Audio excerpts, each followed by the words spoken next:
Hi, welcome to the channel. This is Himanshu AKA Beardex. So I'm going to show you how you can connect your F710 wireless Logitech gamepad. If it's giving you a trouble, if it's not connecting, and for some reason if it's not working. So I'm going to show you how you can make it work again. So just bear with me. All you have to do is on the right. On the start menu, just press the right mouse key, select device manager. So now here you can see that it tried to install the wireless gamepad F710 driver, but for some reason it did not work.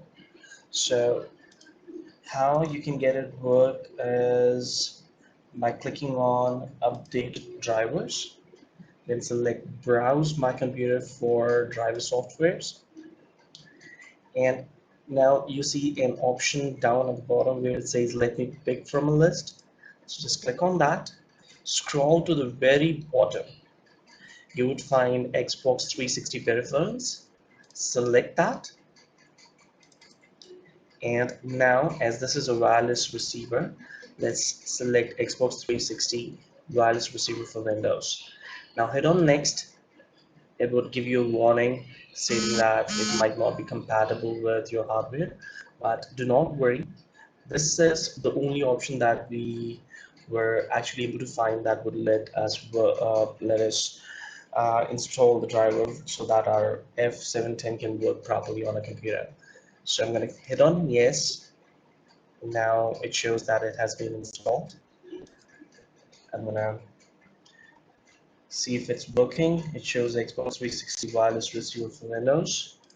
Okay, so now to test it out, um, what I usually do is I go to using Steam, and then I see if it's working. Alright, big picture mode, because this is the mode which can only be used by controller, best by controller. So I'm gonna just scroll through and see if it's working. Alright, so now that a controller is working, that concludes the video. If you have any doubts, if you would like to know about other stuff, just drop your comments at the bottom and I would reply as soon as possible. Thank you for watching the videos, guys. Bye.